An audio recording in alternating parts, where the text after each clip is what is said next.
Hello everyone, welcome to our Let's Play series of Sorcery. This is Colonel RPG as usual, and I'm very happy that you chose to join me today as we continue moving back towards Manpang itself. Last episode we found that I couldn't figure out what is in there, what the counter is to that thing. We found that I also couldn't figure out what the counter would be to this thing, and I couldn't figure out how to get out through here because there's a light in there that shines and hurts. So I'm not sure if that's a hot or what it is, but it hurts, and it probably is a hot, and a dock would be. I figured that the dock wouldn't be the counter to all of these things, but yeah. Oh, wait a minute. Yeah, we're in that thing over there. So you ascend onto a walkway flung high between two towers and set against the outer wall of the Citadel. The view down is dizzying. Smoke from the burnt out tower below makes you choke. Yeah. Let's look around first. You look around at the sprawling towers that fill this region of the Citadel. They appear ancient, featureless, but they are in excellent repair. Some power is holding their dark stones together. You make your way carefully across the bridge. Not back there. That's a terrible place. Although, I would like to figure out what the counter is. You race over to the next tower before the wind can pluck you from the walkway. As you open the door, you step through. Someone else enters from the other side. He closes the door just as you do. Look at the stranger. He's gonna be me. You peer at the figure opposite. Seeing his face is difficult somehow. Your eyes seem to slide off his features. The stranger is peering back at you, but not approaching. Let's approach the glass. You walk towards them, and the stranger does the same. You now stand on either side of a large glass pane that stands in the middle of the room. Well, this seems like a pretty simple counter. We know this one, of course. It's the GAC. Oh, wait a minute, we don't have GAC? Well, it's the dim. Stupidity counters kid. What's the kid? I need to know what the kid is. Is it the GAC? Let's see. I got the kid. Oh, there it is. So, the cat bracelet of bone. The caster of the spell illustrates a particular illusion. This illusion will become real to... Oh, it's the... Okay. Must be... It's an illusion, then.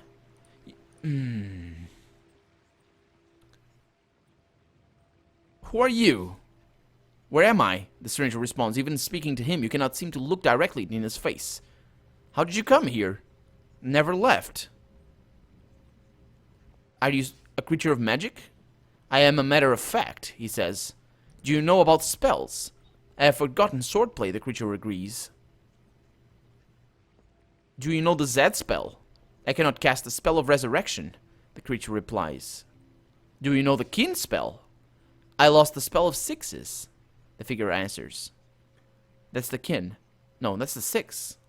Do you know the spell of invisibility? I cannot read minds. Oh, these are the counters. These are the counters. Oh, it's easy. It's easy. It's easy. Okay. So, create a magic or a matter of fact. Know about spells or about swordplay. Kin goes against sixes. Let me write it down. So, the kin is the illusion, right? No, the kin is what... Oh, I need to cast a six then. The kin is... Yeah, that's the counter, I guess. So this one, invisibility, it's to read minds. As you are talking, the two of you edge closer together. You are now standing on either side of the glass in the middle of the room. It's a mirror. The stranger approaches and pauses on the other side of the mirror. I'm not gonna strike it, but I'm gonna cast a six. I'm gonna spend some stamina, but I need that. So, right there. That's the counter. It doesn't tell me then, but there it is. You weave the enchantment, but no clones materialize. Instead, a large crack appears in the pane of glass. A moment later, it shatters and collapses. A counterspell then, so the magic of self-duplication counters the pattern of mirroring. The glass lies in shards all around the frame. Some of them catch the light oddly. The stranger, your reflection, steps back, clutching at his chest. Are you unwell? I am fine, he says, but he's clearly staggering. You pause, seeing how the reflection will act. He paces near the frame, seemingly unable to approach.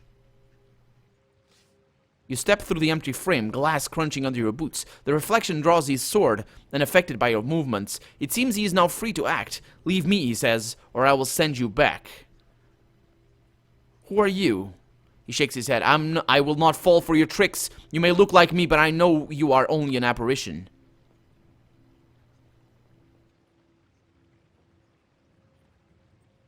Oh no. Oh no. Is it true? Is it true? But he has forgotten swordplay. He's weird. I am the Analander. The other laughs. No, he replies simply. You cannot claim that. Let's work together. Oh no, the other nods his head. You will not trick me. And with that he turns and races from the room. A moment later, all goes black and you find yourself outside. You sheathe your blade outside the tower, glad to be away from the mirror demon. What the hell was that? Is it true that we're an apparition now? Are we just a... I mean, I'm okay with that. I'm here for a quest, not to gain happiness ever after. You move along the next walkway to the tower beyond. The middle of the day is unforgivingly hot. This tower has a dirt floor into which various lines have been scrawled. A chest sits in the middle, a rather obvious bait for whatever traps in this room represents. You step a little further into the room. Apart from the chest, the tower is quite empty, identical to any other of the rooms in the other towers, save for its dirt-covered floor. I think this is a clue here. We're gonna need to cast a quicksand or something. Several zigzagging trails have been left in the dirt. Let's prod the ground. Use the charcoal stick you have been carrying since Carey to poke at the ground just in front of you. It immediately and violently explodes, and you leap away from the shower of fire and dirt. It is a minefield. Is it a minefield?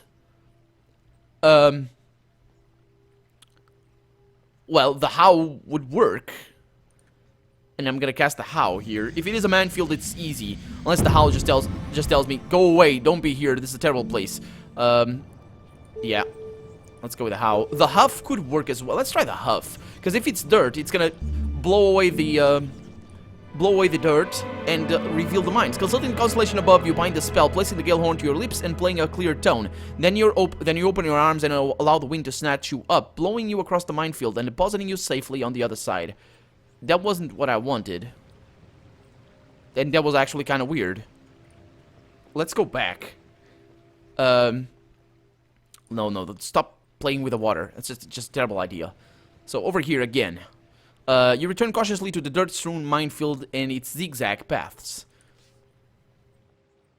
Okay. So the zigzag paths are... I don't know what those are, but I'm gonna cast a spell. The how is gonna see me through. I might need to cast two, but we'll see. We'll see how that goes. So we have the gob. That's probably not gonna work. We have the sob.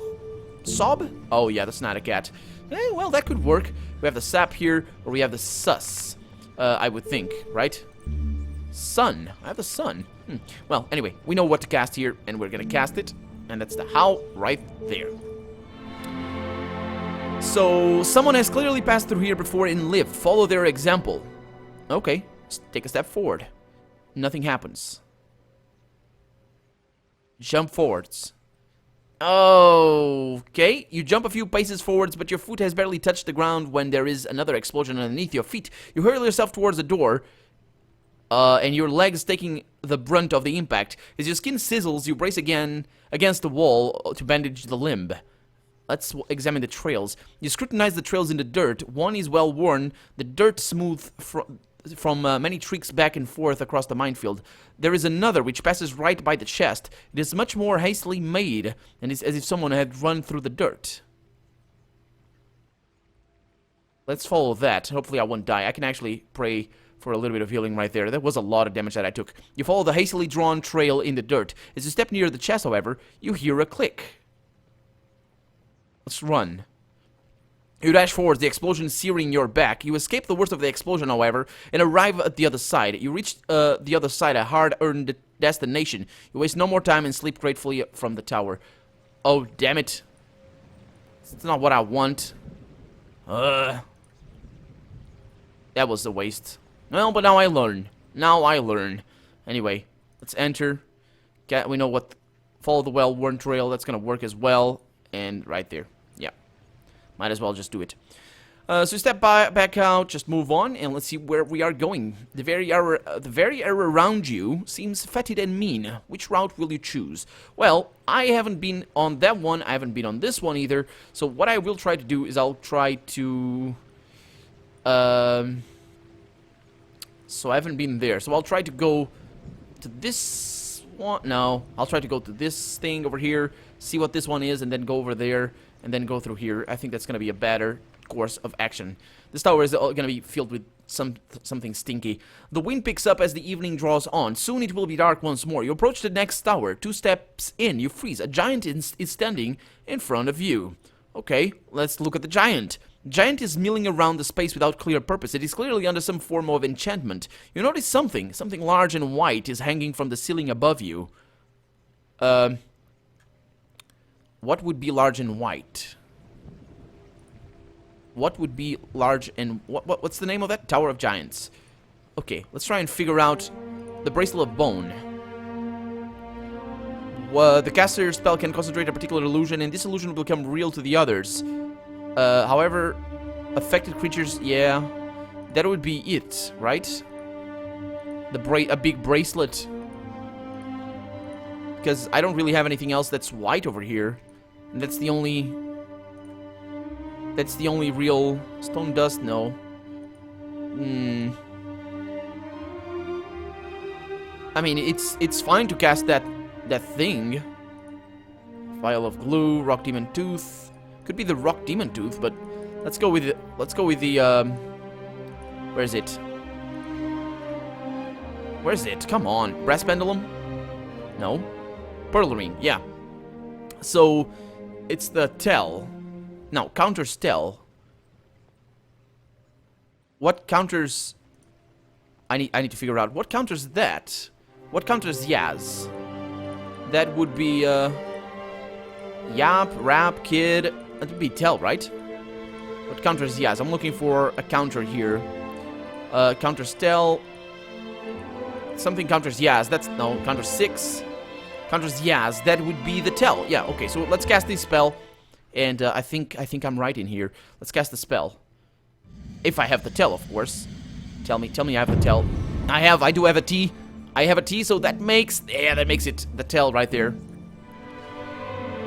Your mind is assaulted by giant thoughts, as slow as rock, as dull as rock. A mixture of confusion and dim-witted confidence that results from their size. Something drops down from it and hits the floor. It appears to be an oversized tooth. A moment later, the tooth begins to fizz. A cloud of smoke wells up.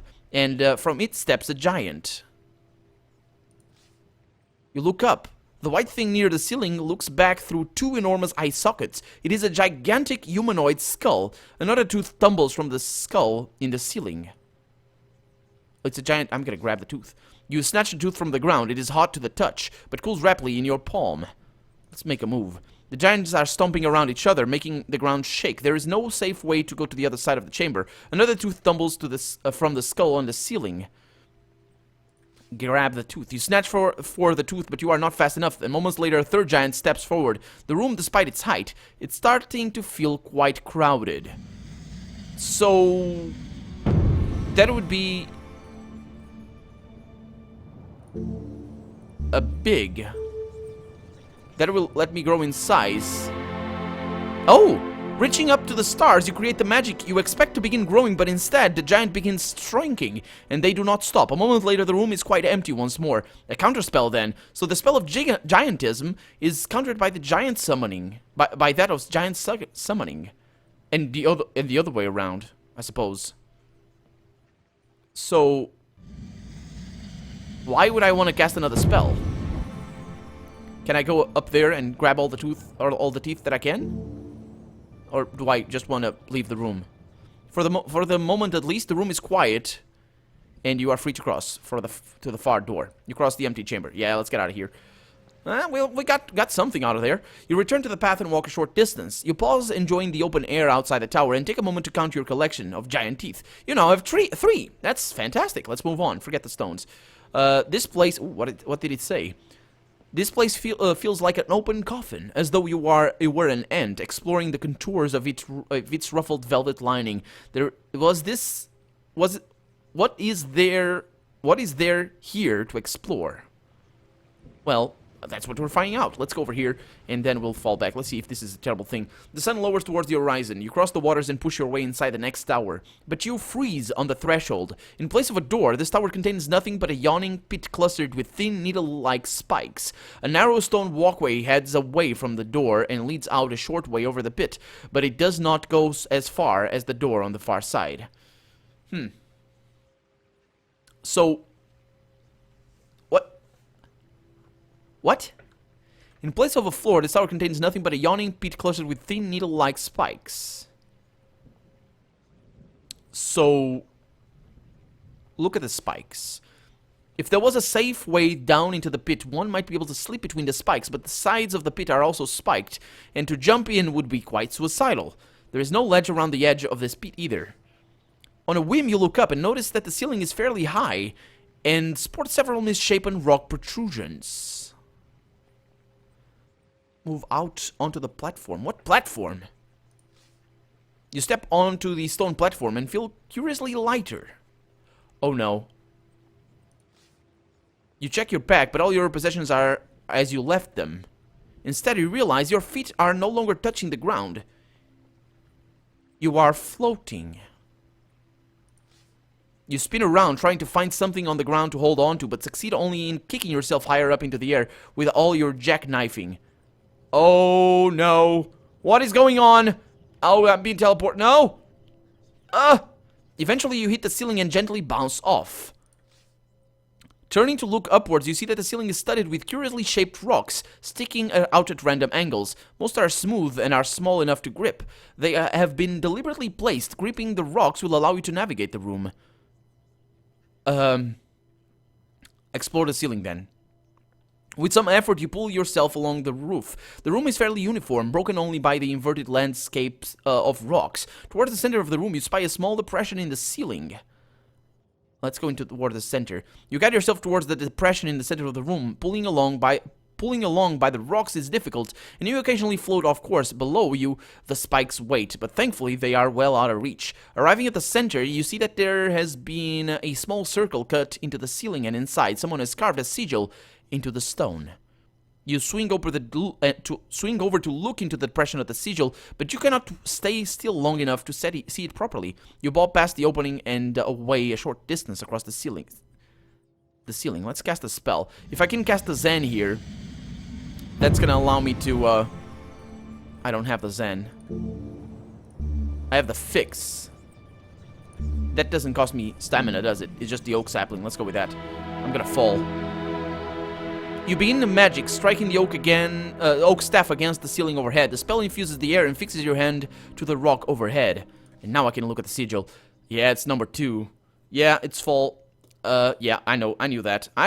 Now that you are still, at least it is easy to peer into the depression to see the sigil. It simply reads 2. It seems like it was deliberately carved to be seen up close. Touch the sigil. You touch the sigil with your free hand to no effect. The stone is worn and smooth over your fingertips, and the angles of carving precise. Who did this? You tug at your hand, and it does not move. You wait for a while, but it does no good. Examining your aching hand, you see that it's stuck fast. You cannot even slip a finger between your palm and the rock. It is as if your right hand has become part of the ceiling. Wait a little longer. Once again, you wait with the same dismal result. Your stomach begins to growl. No way I'm not going to chop off my hand. You examine the rock your hand is stuck to. It is firmly embedded in the ceiling. In an abstract way, you wonder how that itself was achieved. Perhaps the whole interior of the tower was carved out of solid block of stone. Can I cast a spell? Apparently I can. If I can cast a fall. Yeah. Give me something here. Spellcasting with one hand fixed to the rock isn't easy, but luckily the rest of your body is freely floating, so you can still make the gestures. You cast the spell, lightening your body weight to a mere fraction of normal, but since you are already floating, nothing happens. So I need to make myself out of rock, but I'm gonna fall if that happens. Oh, I'm gonna fall.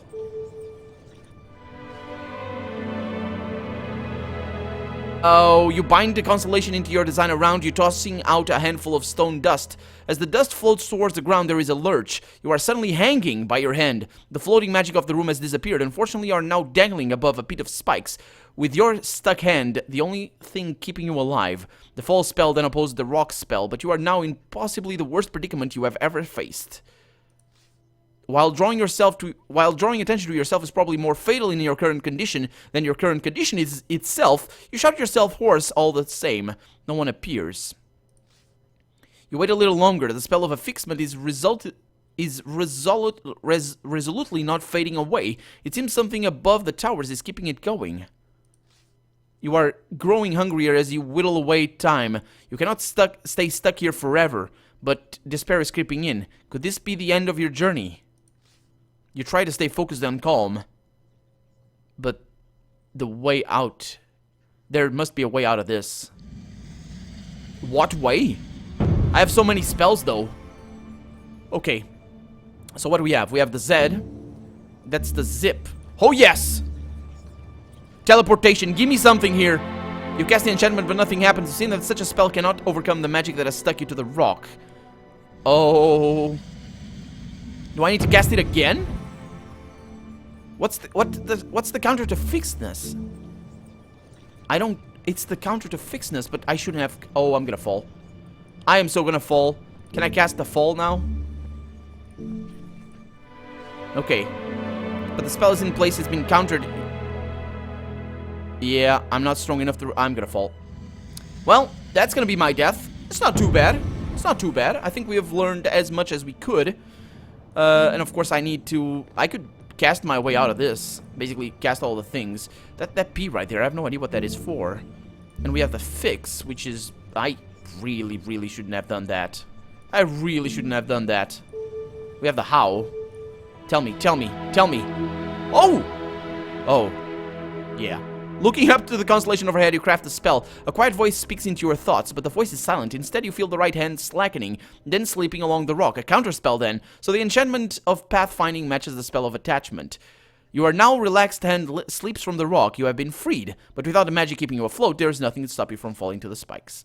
But once more, the stars reach down their tendrils of cold light to draw you to them. Oh yeah, I died. Yeah.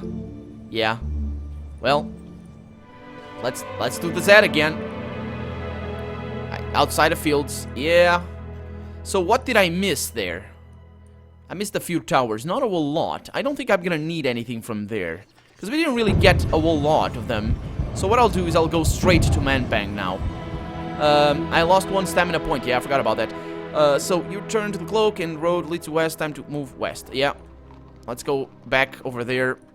And also, a couple of things. Oh, boy. Yeah, just need to go over to the Dance with the Dead a little bit more. Yeah, just move on. Actually, let me do this and I'll be right back.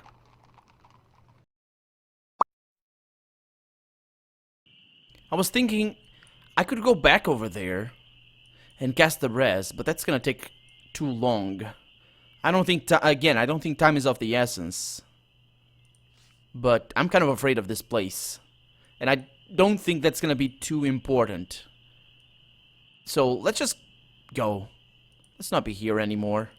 We're fully healed now. Well, not fully healed, but we're kind of healed. We took the extra stamina right there. As soon as we summon the Rock Goblin, or not Rock Goblin, the Rock Demon, we'll be fine. We're gonna take a little bit of stamina hit right there, because we're gonna spend the night outside. But that's okay. Let's just continue, and let's move to Manpang. Continue along the road. I think, or in Manpang already, but High Zaman or whatever. High Zaman are the mountains, I think. So, the cold night lingers on, and I think now, finally, we can go into the square. In the middle of the night. I think that's good. The sky is already beginning to warm in the east. You stride out into the middle of the public square where Manpang's inhabitants go about their business. In the center is a huge statue of a faceless man holding a crown aloft. The Archmage. Many people here are simply passing through, but several are browsing the market on the west side. You also spot several guards to the north, clustered around a road that leads upwards. Let's look at the central statue. The statue seems unimaginably old, and yet the Archmage depicted there is definitely holding the crown of kings. Has he been planning this theft for such a long time then? Or is this prophecy a celebration of a day destined to come? Let's make a move. Let's not sleep here. You could head into several directions from here. And that one, actually the east side. Did we come here? No, we did. Over here, the north side. Finally. You died again and found one new clue. You died again. Oh, 6 stamina lost. Oh, that's fine. I can pray for Korga, but I don't really need it. This section is dominated by a wide road that leads upwards towards the Sorcerer's Pike. Guards flank the way, scowling at anyone who gets too close. Nearby, you also spy a pillory. It must be morning by now. You have been awake all night and are weaker for it. Yeah, what about the pillory? We saw this before, didn't we? I don't know what that is. Looks like a torture thing. Oh, yeah. You walk over to the pillory. Behind it, a gallows blooms. News swaying in the breeze. The early morning sun makes the air glow. A prisoner is here, dressed in rags. The skin on his neck and wrists have been rubbed raw by the wood. He lifts his head just enough to scowl as you approach. He is brawny, but thinned by the punishment. His shaggy hair is covered in filth, clumping together in places. Taunt or beat me all you will, he says. You will teach me no lesson that a week in and out of this bane-cursed pillory has not taught already. Unless you wish to feed me, be off. He is surprisingly lucid for someone who has spent a week in the stocks. Let's give him food. You take a provision from your pack and he salivates. Ah, thank you, stranger. I would gladly sell my soul for that. I hope your price is not high. Then tell me what you know.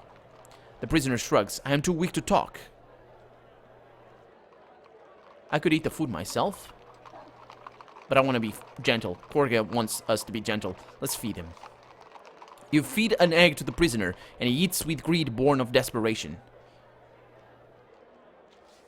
Thank you again, he hisses. I will remember this. I'm thinking you're a stranger here. No citizen of the fortress would show such kindness. Is there no kindness in Manpang? You ask. There's no free thought in Manpang, he replies. The Archmage has a finger in every pie around here, including the ones in people's skulls. If you catch my drift, his belly rumbles as he speaks. Pies. Who are you? Just a laborer, he says. No one important. I worked too hard, then complained too much at the tavern, so I ended up here. What was your crime? Plotting, he answers simply. They caught me plotting against him upstairs. Plotting what? I wasn't really plotting anything. I was just saying that maybe it would be good if he showed his face around here a little. Give us a bit of a pep. But any kind of talk that isn't straight talk is bent talk. That's what they say. He shrugs. I've learned my lesson. Won't do it again. Please, stranger. Talking like this is tiring. Well, I could free you. You could. You truly are blessed, Ibran. His eyes open wide with hope. But quickly, before someone notices, okay, I'm gonna cast... If I can cast invisibility here, I'm gonna just let him go, because I don't want to get myself into trouble. I unfortunately cannot cast invisibility, because that would be a yap. I have the razor sharp thing. I have the dop. Oh, the dop, yeah. You cast the spell. The spell is formed, but the lock itself refuses to budge. The lock is infused with Minimite blood, the prisoner explains. Makes it impervious to magic. With a mutter he heads. With someone he... I wish somebody had baited the bloody Archmage in that stuff as a baby. Yeah.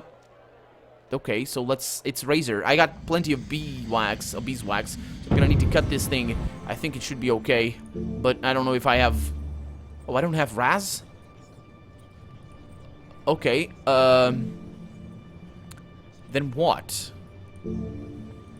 No, wait a minute. I have Raz. I don't have Raz? What?